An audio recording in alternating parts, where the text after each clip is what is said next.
Guys, Sesma coming out here with a Cyber Dragon, an Invoked Cyber Dragon deck profile. So let's take a look at the main deck first, and then we're going to take a look at the extra deck. Starting off, you want to run triple Alistair, the Invoker, because he's your search card. He searches Invocation, and he's a quick trap, a hand trap to boost up your Invoke monsters. He's a really good card, main card for the Invoke. Then you want to run triple Cyber Dragon because this is the Cyber Dragon Invoke build, so 3 Cyber Dragons is essential. The best card in the Cyber Dragon archetype, Cyber Dragon Core. It searches a Cyber Spell and Trap and banishes it in the graveyard. Special summon a Cyber Dragon if your opponent controls a monster. Great card.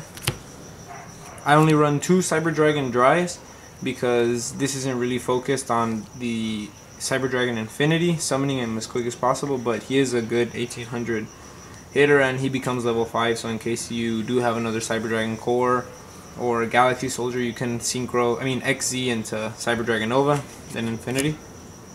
Triple Galaxy Soldier because it does keep it consistent. You do want to have Cyber Dragons in the graveyard to make Cyber Repair Plant live, so this is a great card to do that. Plus, it also lets you go into Cyber Dragon and Infinity pretty quickly.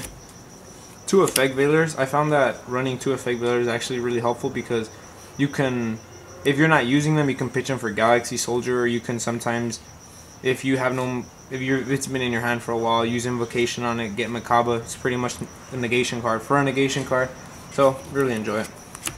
Next, I run Kaiju, so I run triple Jirakizu for contact fusing into Chimera Tech Fortress Dragon, which is really good. Get rid of a boss monster, fuse into it, swing for 22 for 2000. Gamma Seal and the Thunder Kaiju. Keep it consistent. Having 5 is pretty good. I run double Invocation because I found that if I run 1 and they negate 1, I'm completely screwed. Or if they banish 1 or whatever they do to 1, they get rid of it, I'm pretty much down. So triple Magical Meltdown because it lets you search an Alistair and then it prevents from stopping polymerization plays or fusion monster plays, which also helps because I do go into Chimera Tech Rampage and Chimera Tech Fortress, so this is also safety for them, so pretty good. Second, to keep it more consistent, or I guess to have more of the Invoke plays going, I run double Terraforming, so it's kind of like if I don't get Invocation right away, I have 5 other cards to get it besides Alistair, so pretty good. I only run 2 Cyber Repair Plants. I've been thinking about running it at 3, but since this isn't a Cyber Dragon focused deck, 2 is fine. And most of the time I just use it to search Kaijus, but I do most of the time have a Cyber Dragon in the graveyard, so never really clogs. 2 is perfect. 2 instant fusions because you can go into Panzer Dragon if you have a Galaxy Soldier, or just go into a Raijin play, flip himself face down. You got another monster on the field, so not bad. 2 works fine for me. 2 interrupted Kaiju Slumbers destroys the board. Summon 2 Kaijus. Most of the time I contact fuse into them. And I have another Kaiju for myself, swing for usually 55, sometimes less, but it's a good card for this deck, really like it. These are my one-ofs: Foolish Burial Goods, pitch a core, banish, and then, from there. Limiter Removal, I've actually had a Jirakizu on the field, somebody went into Utopia Lightning, Limiter Removal, and that's always a good card to have. You can OTK with this deck, it's pretty fun to use.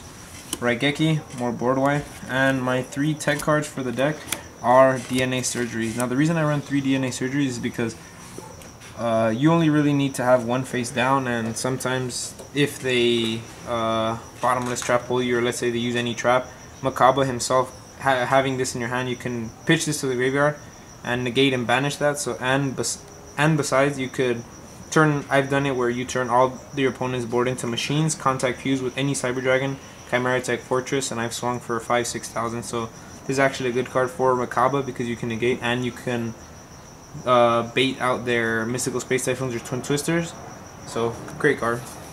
Let's take a look into the extra deck. Now, for Cyber Dragons, it's essential that you run 2 Novas and 2 Infinities. Nova, if you have a Cyber Dragon in the graveyard, detach 1, summon it. Then it can be Nova, it can be Dry, it can be Core, it can be a regular Cyber Dragon, or and then you just slap an Infinity on it, have negation. Great.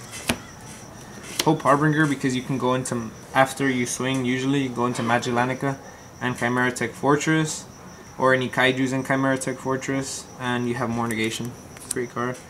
I only run 2 Chimera Tech Fortress for this build because most of the time I only really ever needed 2 when I was testing it. 2 Chimera Tech Rampage because you can use Invocation to summon this. Most of the time you do have Cyber Dragons in your hand, and you can pitch cards with this to the grave, an Alistair or a Core, and he gains 2 attacks, so it's not bad. 2100 and 2 attacks, and limited removal, who knows. 2 Macabas. The whole deck is mainly light except Alistair himself, so that should be no problem to bring onto the field. Plus it's negation. For dinosaurs, I have that. Why not attack them all together? Raijin, because instant fusion target, and Magellanica for most of the times I play Zodiac or dinosaurs, and it's easy to bring out these 3. And finally, 1 Panzer Dragon for that instant fusion target. Let's say I have a Galaxy Soldier on the field, instant infinity, which is pretty good. So that's my deck profile, guys. I hope you enjoyed it. This is actually a very fun deck profile.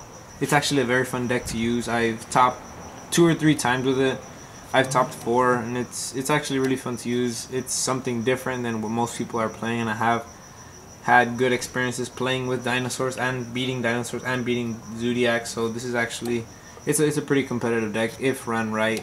Using this build, I've had success. So thank you guys for watching. More videos to come. Stay tuned, like, comment, and subscribe. I'm Sesma. I'm out.